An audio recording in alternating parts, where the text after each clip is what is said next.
আমি অসমীয়া যুৱ মঞ্চ তিনিচুকীয়া জিলা সমিতি এটা প্ৰতিনিধি দলে আমি এই বান গৰাখহনীয়া যিবিলাক অঞ্চল আছে সেইবিলাক অঞ্চলত আমি চাবলৈ আহিছোঁ।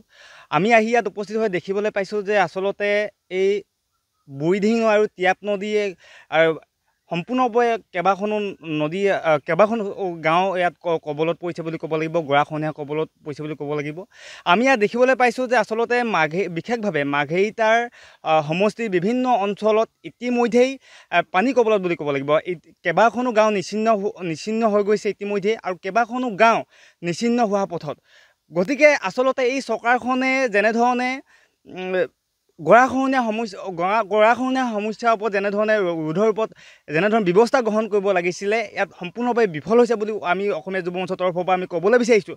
গতিকে আমি অসমীয়া যুৱ মঞ্চ তিনিচুকীয়া জিলা সমিতিয়ে আজি এই স্থলীৰ পৰাই আমি স্পষ্টভাৱে আমি দাবী জনাব বিচাৰিছোঁ যে অতি শীঘ্ৰে বিজ্ঞানসন্মতভাৱেই হওক বা অন্যথা যেনেধৰণে গৰাখহনীয়া ৰোধ কৰিব লাগে, ৰোধৰ ওপৰত ব্যৱস্থা গ্ৰহণ কৰিবলৈ আমি দাবী জনাইছোঁ।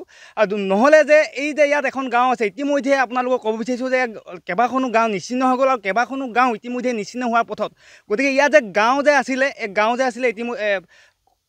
যে আছিলে এই অঞ্চলসমূহত, কিন্তু এদিন যে শেষ হৈ যাব কোনো মানে নাই। গতিকে আমি পুনৰবাৰ ক'ব বিচাৰিছোঁ যে অতি শীঘ্ৰে ইয়াৰ ওপৰত বিভাগীয় কৰ্তৃপক্ষই অতি শীঘ্ৰে ইয়াৰ ব্যৱস্থা গ্ৰহণ কৰিব লাগে। অন্যথা কিন্তু আমি এই কেৱল মাত্ৰ বান বিধ্বস্ত পৰিয়ালৰ বুলিয়েই নহয়, যিসকল ইয়াত আমি স্থানীয় ৰাইজক লগত লৈ কিন্তু আমি অসমীয়া যুৱ মঞ্চৰ ৰাজপথলৈ আমি প্ৰতিবাদ কৰিবলৈ আমি বাধ্য হ'ম।